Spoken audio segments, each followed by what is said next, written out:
Alright y'all, starting this video off, jumping in the truck. From the title and thumbnail, you said we're going to do maintenance on my four-wheeler. It's a 2024 Honda Rancher.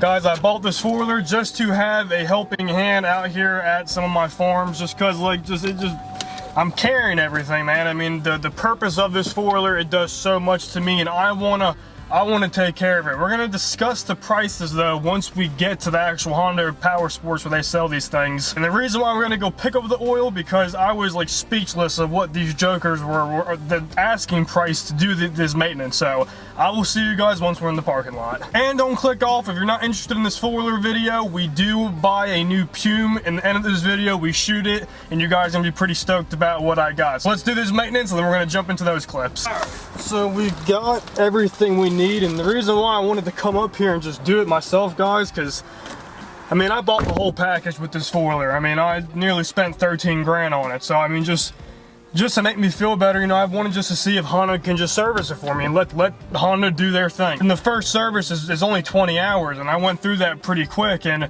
when I called up, they said it was like $480, and he's naming that they're gonna check the third brake light, they're gonna check lug nuts. I mean, guys, can you really trust that they're gonna do all of that? And you know, I don't have good luck with mechanics. That's why I try to do everything on my own. I literally just changed my oil today in my truck. So I just got to thinking, I mean, I asked the guy, I said, well, just screw all that. I mean, just how much just for the oil change? That's all it's calling for 20 hours. And he said it was like $250. I'm like, dude, how much is just the oil filter and the freaking washer? It said $60. So I said, dude, print me out all the information. I'm just gonna come up here, excuse me. So guys, what we're gonna do, we're gonna change the oil. I mean, I wanna make sure, and like, and you're doing it too, you know that it's done it right. I mean, I have a hard time dropping my stuff off, because who knows what they really do to it. I mean, I'll have full faith that unless I screw something up, I did everything that it called for. I put the right amount. I mean, I cleared the codes and put everything that needs to get done. So we got what we need, and we're gonna go back to the house and dive into this. All right, guys, we are back. Right here is my 2024 Honda Rancher, and guys, it's been nothing but great to me.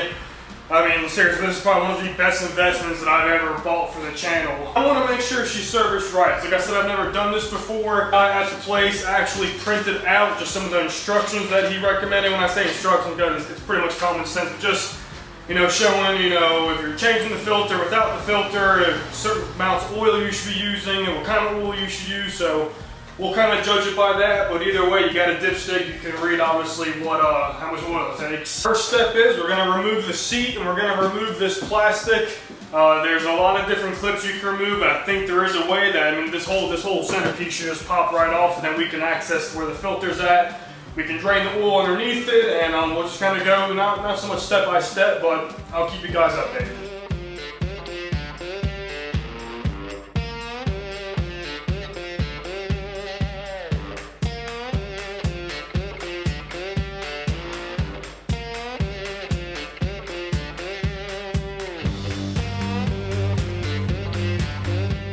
Well, actually, a lot of my tools are out at the other property where we had the K10 because we're doing so much work in that thing. So we're a little limited. Like, I wish I had it jacked, you know, at least to, you know, get it up a little bit higher so you guys can see. But the drain plug's at the bottom. I'll kind of show you guys where that's at. What I picked up at Honda today was the recommended oil. I didn't do it in quarts. I just got pretty much a gallon of it. It was actually cheaper to go that. It got 4 quarts in there. Tried it around like 3.3 or something with total filter change in it as well. I got a little funnel that screws onto the top and it extends, so it'll be easy to kind of get her in. And then just your standard filter. It has your O-ring, so you can put around for the gasket for the oil filter, and then you have a little washer, which is what you put onto your drain plug to replace it. It's pretty simple. The only pain in the ass thing I think it's going to be is getting up underneath there as a drain bucket. Literally, this is all I have right now, so let's hope that this is going to be enough. It's actually inside of one of my coolers, so a little embarrassing I just said that. To make it work, then we just have to keep an eye on how much we're pouring in here. So honestly, now looking at it, I wish I would have just got the quarts, because I can't even really see. There's no marking. We'll just guesstimate and we'll make it work. I'm almost positive the drain bolt is a 17 millimeter, so let's go ahead and grab our DeWalt set, get it underneath there, let's drain this oil, and we'll knock the filter out and we should be good.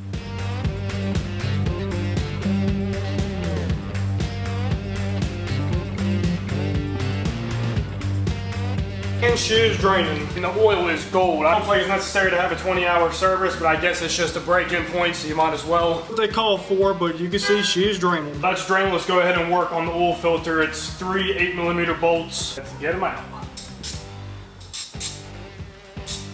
insert this right here for the spillage. It's not uncommon, but looking at my filter right here, we do have just a little bit of metal shavings in it, especially in there where the actual filter sits. But, I just gently, scoop them out with a rag. I mean, that's just break-in period, I think. Obviously, it's nothing to worry about. The machine only has like 20.4 hours on it. You can see this is the outer shell of where the oil filter goes into the housing. And just around that ring, that is our gasket. So we're gonna go ahead and pull that off, put the new one on, put our new filter in, close her up, we'll lube everything up. Just like when you put an oil filter in for a vehicle, you always want to pre-lube the outside of it just so the seal fits nice and tight. We'll tighten that down, go ahead and throw our drain plug back in, and 3 something quarts of oil goes in.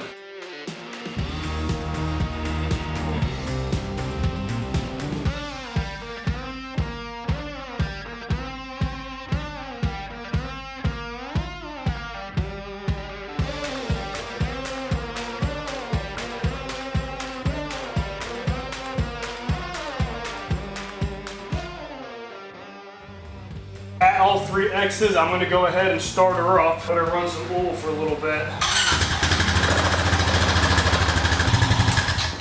Alright, it's been about 2 minutes. Let's go ahead and pull the dipstick back out. It's just going down.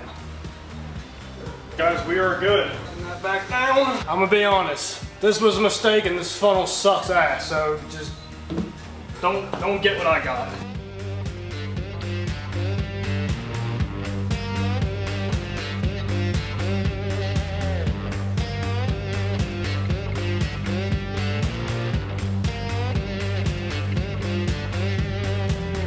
Guys, plastics were kind of a pain in the ass. That was the hardest part of this process. Don't buy the oil that I got for the container wise. Don't buy the funnel, but overall I just saved like $480 for something that took me maybe 35, 40 minutes, and that's just because I'm taking my time. I want to learn. So that's how I service my 24 Honda Rancher. Now let's go ahead and jump to the clip when I pick something up. Alright guys, we're out here on the property where the K10 is at.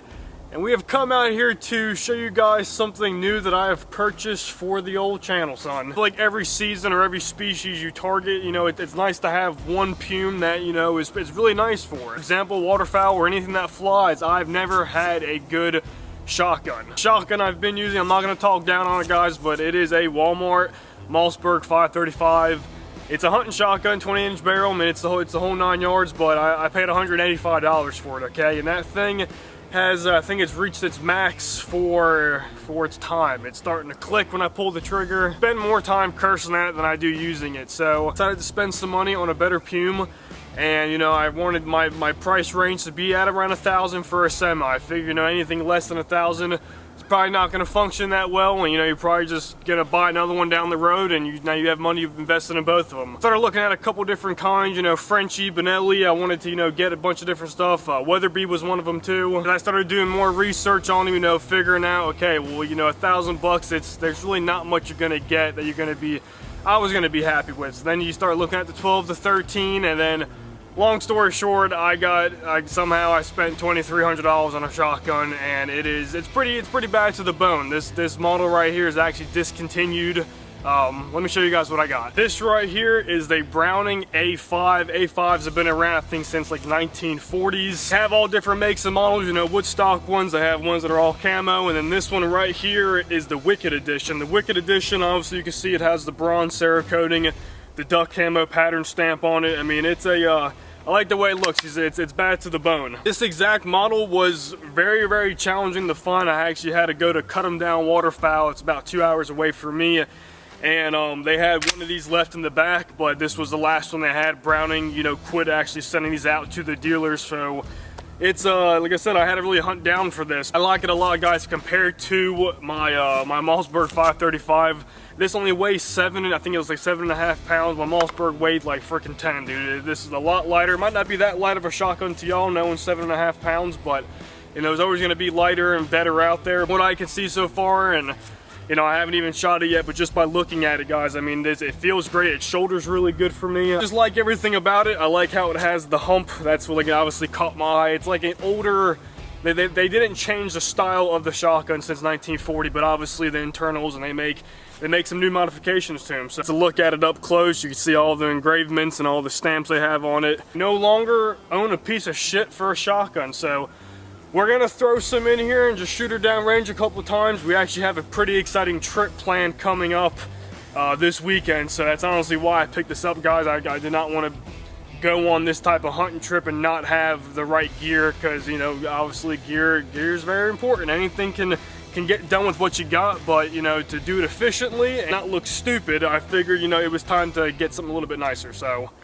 let's throw some in here and let's send a couple down range. We got some Remingtons right here. They're 2 3/4, 7.5 shot. This is near about just your target shell, where, you know, if you want to go for, you know, dove or squirrel, whatever you're going for. It's a pretty light load, and I'm curious to see, you know, how this ejects. And here we start with something light. Shoulders nice, shoots nice. What we got here down at our old zombie. About 35, 40 yards is not terrible. We're gonna try to shoot a little bit faster and kind of see how we can get him to, you know, chamber out. Freaking just cut the wood in half down there. Got a couple left. I'm just gonna try to really work on how it shoulders.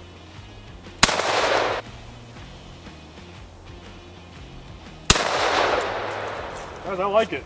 I really do. Old smoke coming out the barrel. I think everything needs to get broke in. That is the Browning A5.